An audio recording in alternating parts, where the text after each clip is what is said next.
أعزائي المشاهدين، أسعد الله أوقاتكم بكل خير. يسعدني أن أعود إليكم في حلقة أخرى من حلقات برنامج رجغار فيلي للبحث وسلط الأضواء على حياة الكرد الفيلي ودوره في العراق، سواء الدور السياسي أو الاقتصادي أو الاجتماعي أو الثقافي.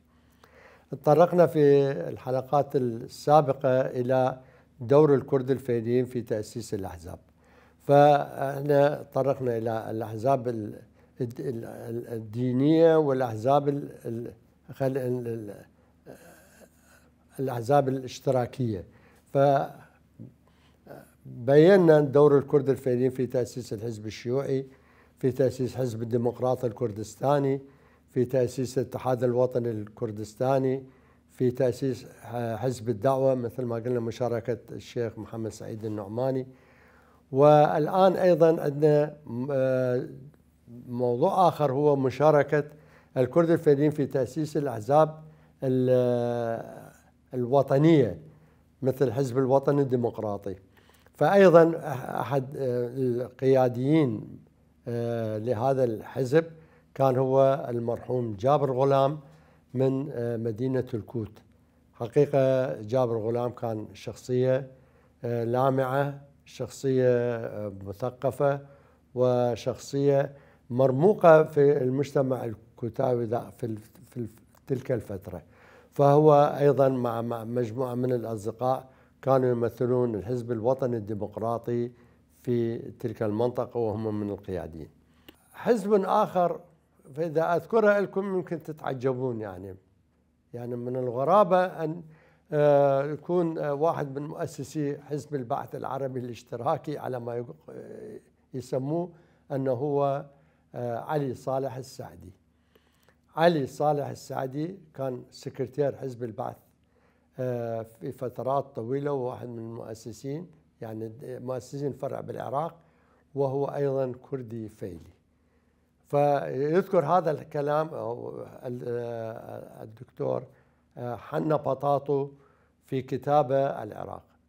حنا بطاطو كتب عن العراق كتابات خاصة بالنسبة للناحية السياسية، كتابات مفصلة الحقيقة ما حد كتبها قبله، وتعمق في بعض المواضيع والأمور اللي يصعب على كل إنسان يعني يدخل إليه.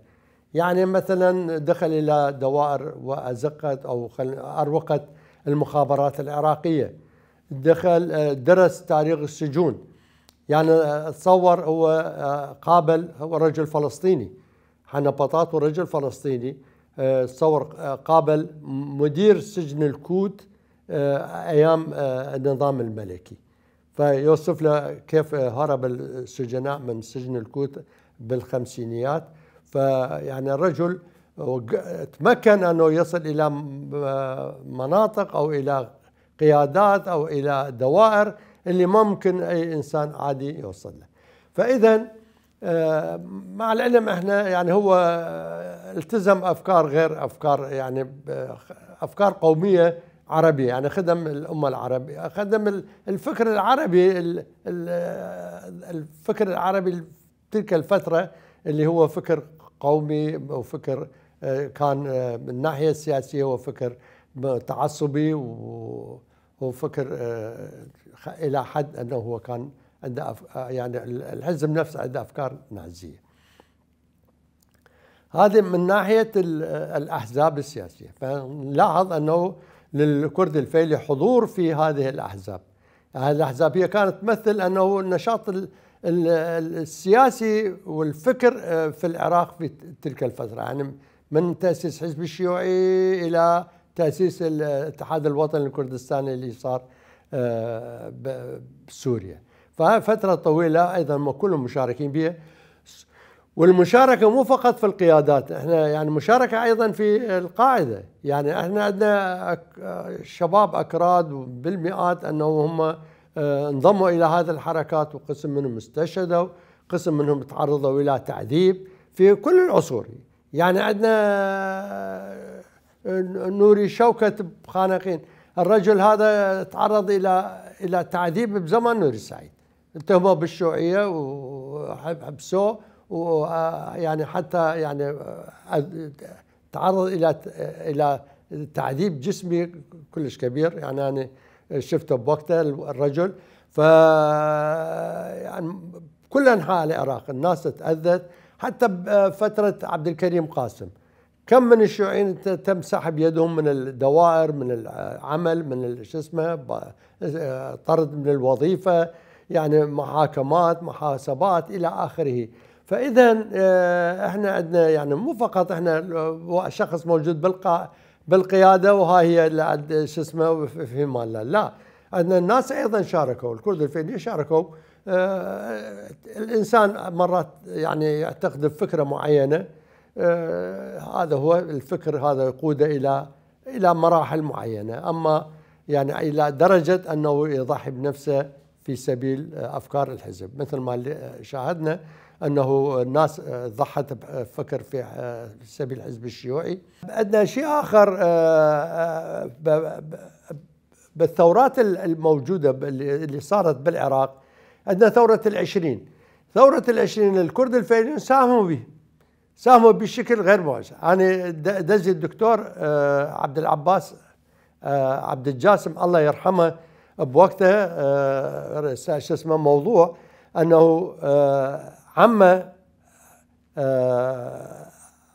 عمه هو استلم راية الثورة من منطقة هم كانوا عايشين منطقة القاسم ناحية الهاشمية، أو منطقة يعني هو يم حضرة القاسم هناك بالحلة. فهو الشيخ عشائر الجبور، شيخ عشائرهم هو انطار راية، قال له هذا الراية إلى ابن أختنا الأحمد، هو هذا راح يلتمس يعني يحمل الراية إلى الثورة ومشاركتهم بالثورة.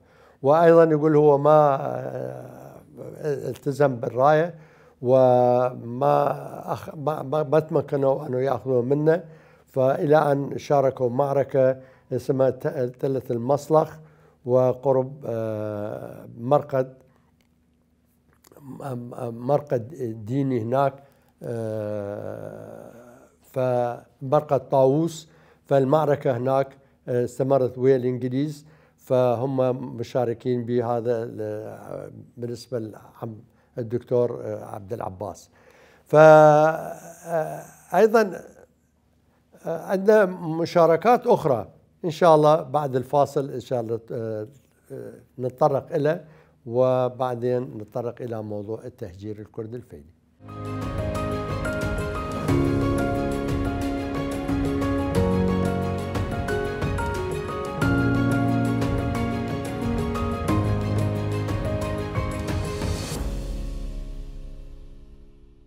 أعزائي المشاهدين، عندنا بعد الفاصل للاستمرار في الموضوع.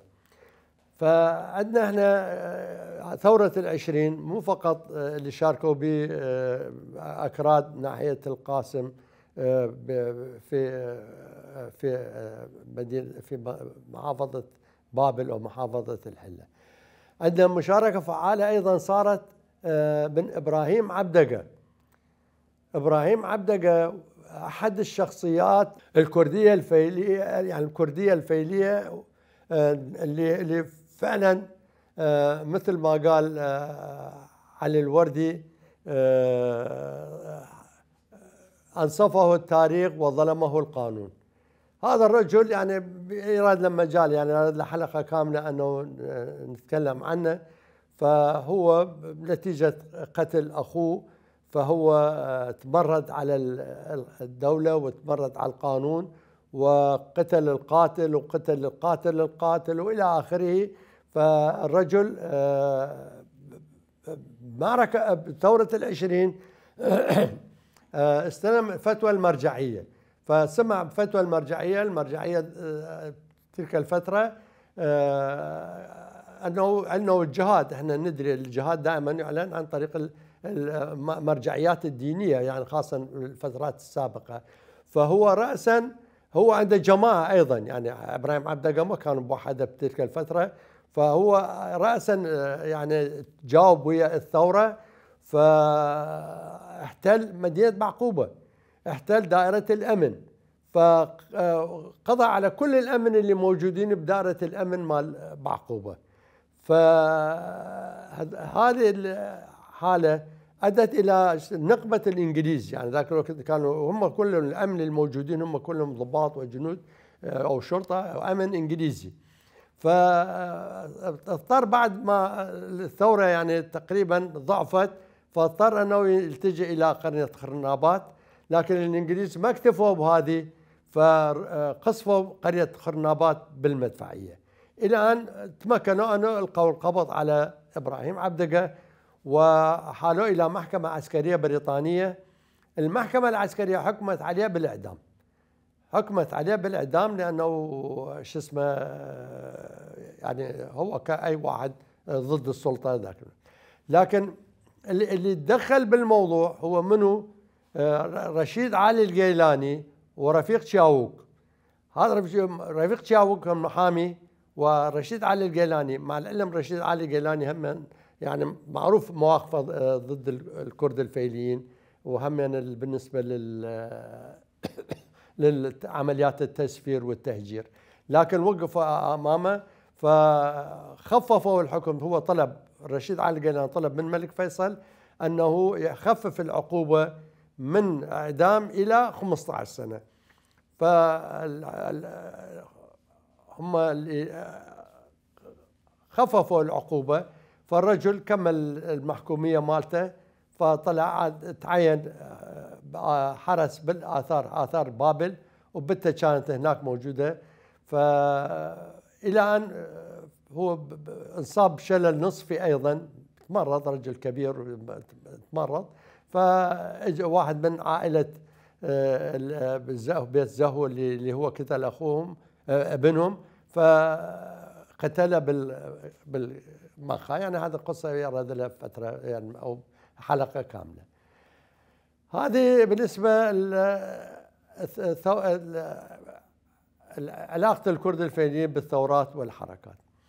عندنا بالعصر الحديث أيضا الكرد الفيليين هم الوحيدين اللي تقريبا وقفوا أمام سلطة البعث بحركة أو انقلاب 8 شباط. من صار انقلاب 8 شباط يوم 14 رمضان كان يسموه، فهم اللي بقوا واللي شو اسمه اللي عارضوا الثورة واللي قاوموها هم الكرد الفيليين. فهم اللي جمعوا شبابهم وأيضا قطعوا الطريق، فمنعوا الدخول تقريبا 3 أيام، أنه الجيش العراقي ما قدر يطب منطقة حي الأكراد. اعتصموا بها وقاوموا. وأيضا مثل ما قال الله يرحمه الأستاذ نعمان، أستاذ نعمان هو قال الاجتماعات صار ببيتنا. نعمان مراد كان أحد معلمي المدرسة الفيلية أيضا هو، ورجل رياضي ورجل يعني معروف.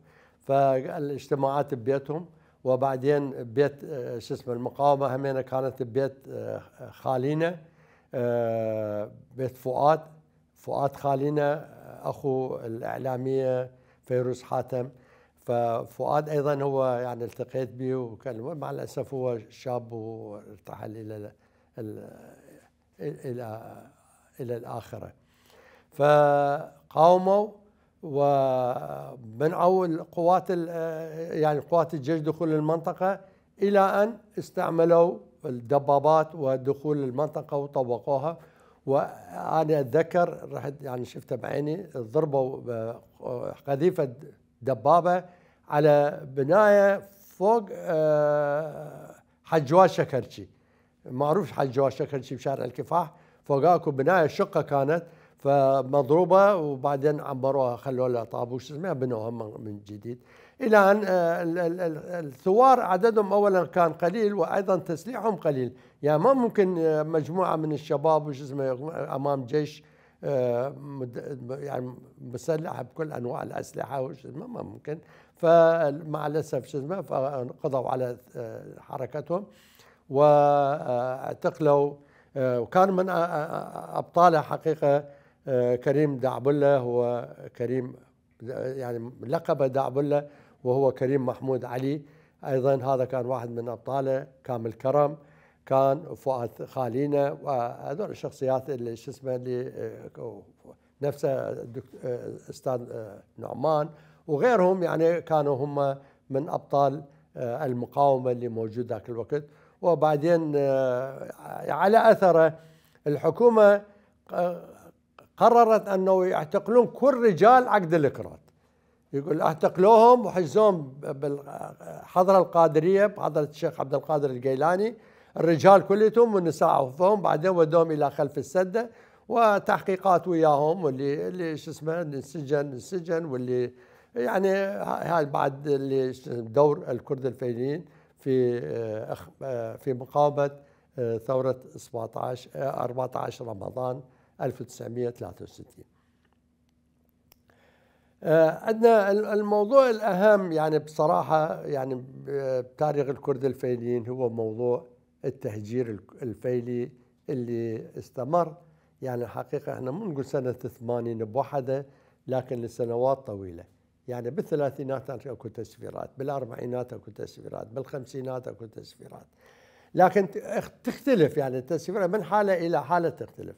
مثلا يتشلبون بواحد يقول له انت ما عندك جنسيه، ما عندك شهاده جنسيه، ما عندك. احنا اذا نجي للواقع المسائل هذه مثلا الجنسيه او شهاده الجنسيه او بطاقه الاحوال المدنيه، ما ادري الحصه التموينيه، هذه كلها نتيجه ظروف. يعني احنا اذا نجي على المواطن سواء الكردي او العربي، يعني مو شرط بس الكردي، عايش بالجبل او عايش بالريف، عايش بمكان هو فلاح، يعني اكو ناس يعني هو عايش بمكان يعني عمره ولد بمكان ومات بنفس المكان ولا شايف المدينه، ما محتاج المدينه، ما يسوي بالمدينه، هو عنده فلاحه مالته وعنده اكتفاء ذاتي، زرعه واكله وشربه وش اسمه، يعني ما عنده شيء، فشي يسوي بالجنسيه؟ والثقافه بذيك الفتره ما واصل الى انه الانسان يدور مواطنه وانه يدور له جنسيه وعلى انه جنسيه، يعني يقول اصلا ما محتاج لا جنسيه ولا ابد. وحتى صار قانون التجنيد وما ادري شنو 90% افراريه.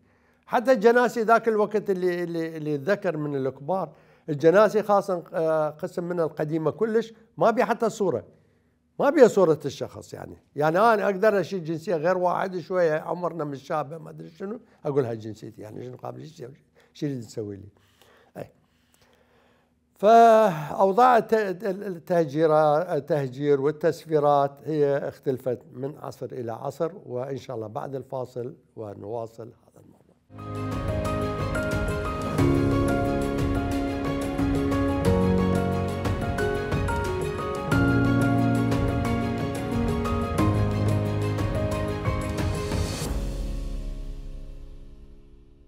أعزائي المشاهدين، عندنا بعد الفاصل للاستمرار في الموضوع.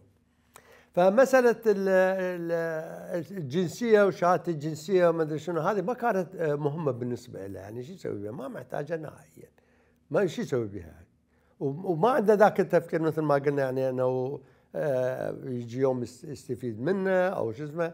احنا بعدين احتاجنا للتعيين، واحتاجنا للمدارس، واحتاجنا للشهادات وما ادري الوظائف، هذا الانسان هسه محتاج له. وطبعا واحده من شروط المواطنه انه الانسان يكون عنده جنسيه. ذاك الوقت الثقافه العامه يعني احنا بالثلاثينات واربعينات وخمسينات من يعرف هالمسائل هذه كلها كانت يعني سطحيه. فاكو قسم يسفروهم، يعني كان طبعا الحدود كان يعني مو مثل هسه مسيطر عليها قوات وشرطه وامن وما ادري ايش، يعني كانت حدود بسيطه، فياخذوهم يسلموهم للحكومه الايرانيه. بالحكومه الايرانيه شو يقولون؟ يدورون هذا يابا اذا ايراني غير عنده سجل ايراني، عنده جنسيه ايرانيه، عنده فشي، يدققون ما يلقون اسمه، يقول يابا هذا ما عنده، هذا مو ايراني، هذا ما عندنا اسمه، لا هو لا عشيرته ولا شو اسمه، ما عندنا. فشي يسوون؟ يرجعوهم. قسم هم يرجعون، قسم هم يعني يرجعون، الحكومه يترجعهم لانه ماكو شو اسمه، يعني خلينا نقول ماكو الاجراءات الصعبه. لكن استمر يعني قلنا. وبعدين الحقيقة التهجيرات والتسفيرات الكرد الفيليين كانت خاضعة للعلاقات السياسية بين الحكومة العراقية والحكومة الإيرانية. فكل ما كانت العلاقة السياسية أحسن كل ما كانت المشاكل أقل، وكل ما كانت المشاكل بين الحكومة وبين الحكومتين العراقية والإيرانية، سواء على شط العرب، سواء على مشاكل الحدود، سواء خاصة بعد ثورة 14 تموز، حقيقة العلاقة مع إيران اختلفت وساءت يوم وراء يوم إلى حرب اللي استمرت من سنوات. فلهالسبب هذا يعني عمليات التسفير كانت موجودة. يعني ما الواحد يقول فقط بالثمانينات تسفيرات، لا، بالستينات اكو تسفيرات، بزمن عبد الكريم قاسم اكو، بغيره اكو، بعدين اكو كيديه، يعني يروحون مثلا على واحد يقول هذا ترى ما عنده جنسيه مثلا وبنت عارك وياه او شو اسمه، ف يسفروا او يعاقبوا او فد شيء، يعني يصاب له فد مشكله، يعني هذه من وراء الجنسيه والتسفيرات. لكن التسفيرات المأساوية التي صارت هي من يوم 4/4/1980. هذا شو اسمه اليوم بدأت التسفيرات اللي حقيقة تسفيرات مثل ما يقول حركة الأخضر واليابس. فهاي العملية عملية تسفير احنا يعني نتطرق له بشكل شوي مختصر. أولا تسفير نصف مليون كردي فيلي إلى إيران. هذا نصف مليون كردي فيلي هم كلهم عندهم جناسي، عندهم شهادة جنسية، عندهم شو اسمه، كل شيء عندهم، لكن شنو حقد الدولة. فالنصف مليون هذا عندما تقارنه بسكان العراق بسنة 80 مثل ما كان يقول داود القيسي 13 مليون، يعني قارن حوالي 5% من سكان العراق، يعني رحل 5% سكان العراق إلى إيران. فهذه أيضا كانت يعني مو ضمن قانون أو ضمن يعني تشريع أو فد شيء، ماكو قوترة مثل ما يقولون بالعامية وسفروا وخليه يروح. وبعدين عمليات صارت حيلة بها بصراحة. أولا دعوا أنه قرار وزارة الداخلية اللي يريد شهادة جنسية، هم طبعا كلهم عندهم جناسة عراقية، كل اللي سافروا عندهم جنسية، واكثر وكل شبابهم اللي تجاوز عمره 18 سنه كان جندي بالجيش عسكري يخدم العسكريه. والعسكريه احنا ندري اعلى مراحل او درجات المواطنه الموجوده بكل دوله العالم، يعني اي دوله بالعالم الانسان اذا خدم عسكريه هذا مواطن درجه اولى. لكن احنا بهاي المساله قال اعلنت وزاره الداخليه انه راح ينطون شهاده جنسيه لكل عراقي، كل فيلي اللي يريد شهاده جنسيه. فسوى نظموا استمارات، اخذوا معلومات كامله منهم، فهي عمليه مدبره قبل العمليه التسفيرات. فاخذوا معلومات منهم، عناوينهم، اعمالهم، قضايا بيئه وهاي وحده. وشيء آخر نظموا اجتماع لتجار العراق ذاك الوقت، تجار الكرد الفيليين، على أساس أنه يأخذون آراءهم لتطوير التجارة، لأنه هذول كلهم تجار عندهم خبرة، وبعدين أيضا تجديد هوياتهم، يعني ما يتعلق بأمور التجارية. فدعوهم كلهم غرفة تجارة بغداد، وبنفس الوقت هم محضرين منشآت سيارات باص، ورأسا قفلوا الأبواب وأخذوهم رأسا إلى الحدود وذبوهم على الحدود. وبعد ما سرقوا منهم أوراقهم الرسمية، إذا عندهم ساعات، عندهم قضايا بجيبهم، فلوس، كلها صادروها من عندهم وذبوهم بالحدود وراحوا. وذولاك من اللي أخذوا معلومات عنهم عندهم معلومات كاملة، خلال أيام كلها جمعوهم أو يعني دلوهم وكلها معلومات عندهم كاملة. والله شنو انتشر. وقسم منهم مثلا أخوه عنده شهادة جنسية عراقية، أخذوا وأخذ سفر ناس يعني شيء عشوائي. وبعدين هم شنو عذرهم؟ أنه إحنا نسفر الأشخاص اللي نشك بولاهم للعراق. زين انت تشك بولاء شخص للعراق، انت شنو يعني فتح فال حتى تشك شو اسمه لو قانون؟ الشخص اشك به غير اخذ اكو محاكم، اكو حكومه حاكمه اجيب شو اسمه دلائل، اذا هو صدق مسيء او اذا هو صدق جاسوس، اذا هو مخرب احاسبه، احبسه، اعدمه، كل شيء اسوي له حسب القانون. لكن وين القانون؟ يا كردي فيلي ثبتوا عليه انه يتجسس الى دوله. هاي السنين كليتها احنا ما سمعنا انه كردي فيلي يتجسس، ولا كردي فيلي شارك بعمليه تخريب، ولا كردي، بالعكس هم ساهموا ببناء البلد وطوروه ورسلوه الى هذا. لكن هم كان مبيت المساله، ومن اسباب الرئيسيه اللي انا اعتقدها انه رادوا يقللون الوجود الكردي في العراق. من بعد اتفاقيه آذار حاولوا انه يقللون الوجود الكردي في العراق. فلانه مره انا سمعت صدام حسين بنفسه يقول انه بدايه الاتفاقيه وافراح واحتفالات وما ادري شنو، هيك حكايه، بس اعتقد تورط بها. قال احنا عندنا هاي الاتفاقيه مال الحكم الذاتي كان نسميها، فهذا الكرد بالعراق باي مكان اذا عندهم كثافه سكانيه من حقهم ان يحصلون على حكم الذاتي. هاي اشياء كبيره. فهم يوم الاعلان مال الحكم الذاتي يوم 11 آذار بغداد كلها انقلب، مظاهرات الدنيا، الناس بالالاف وعشرات الالوف شاركوا بمظاهرات تأييد الاتفاقيه كلهم. بعدين هم بعد مثل ما يقول تفاجئوا اذا بغداد هلقيت اكو كرد فيزي، وهذا يقول اذا اكو عندهم كثافه سكانيه، يعني ان بغداد هم عندنا حكم ذاتي، بعقوبه عندنا حكم ذاتي، بكوت عندنا كوت 3-4 اكراد، يعني عندنا المحافظات الى اخره.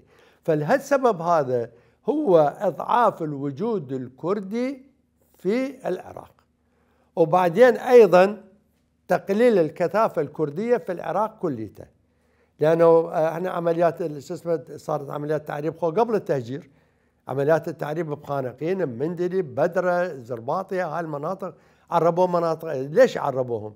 يعني ليش يريد منهم؟ حتى شنو؟